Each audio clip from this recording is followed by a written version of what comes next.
Bismillahirrahmanirrahim. Assalamualaikum warahmatullahi ta'ala wabarakatuh. Nahmaduhu wa nusalli wa nusallimu ala rasulihil karim wa ala alihi wa sahbihi ajma'in, amma ba'du. Dikisahkan guys, ada seorang pengacara yang sangat zolim. Pengacara ini saking zolimnya, dia membela orang-orang jahat seperti mafia, seperti koruptor. Ia bela dan mereka terbebas dari segala macam tuduhan. Seorang pengacara ini guys mempunyai seorang istri yang sangat solehah. Perhiasan dunia hanya istri saleha, perhiasan terindah.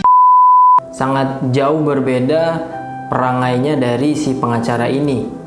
Istrinya ini sangat solehah sehingga istrinya ini pada saat dia mengetahui bahwa si pengacara ini mendapatkan uangnya dari jalur yang tidak baik atau jalur haram, maka ia menolak segala pemberian yang diberikan oleh suaminya atau si pengacara zolim ini guys.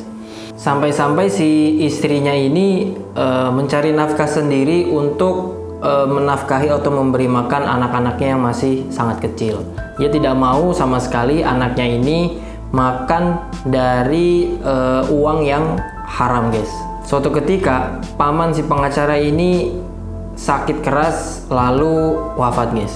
Pada saat ia wafat, si pengacara ini mendatangi bibinya atau istri dari pamannya. Ia mengatakan kepada bibinya, "Wahai bibiku, bagaimana kalau kita membuat suatu perjanjian?" Bibinya penasaran, "Perjanjian seperti apa itu, wahai keponakanku?"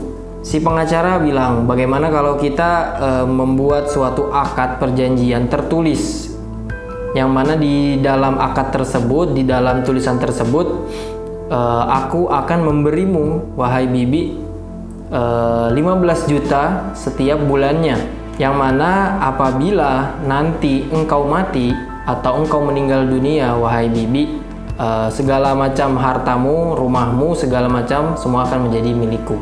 Dan apabila aku telat membayarnya dalam jangka waktu 3 bulan, maka perjanjian ini akan hangus dengan sendirinya. Bagaimana bibi? Apakah bibi menyetujuinya?"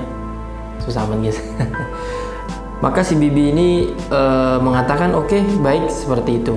Nah, mengapa si pengacara ini sampai kekeh untuk untuk menulis atau membuat perjanjian ini guys? Karena pada saat itu ia melihat bahwa bibinya sedang sakit keras, yang mana mungkin dengan sakitnya ini tidak lama lagi sang bibi akan meninggal dunia.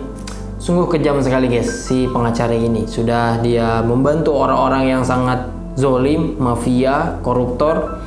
Dia bahkan dengan teganya membuat perjanjian ini kepada si bibinya guys.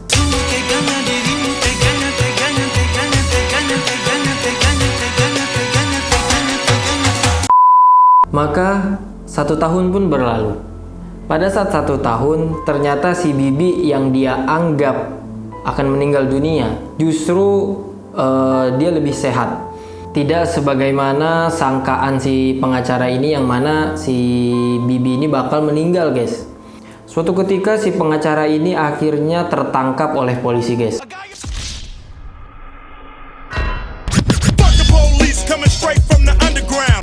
Karena pengacara ini diketahui oleh para polisi dia membantu para koruptor dan juga para mafia.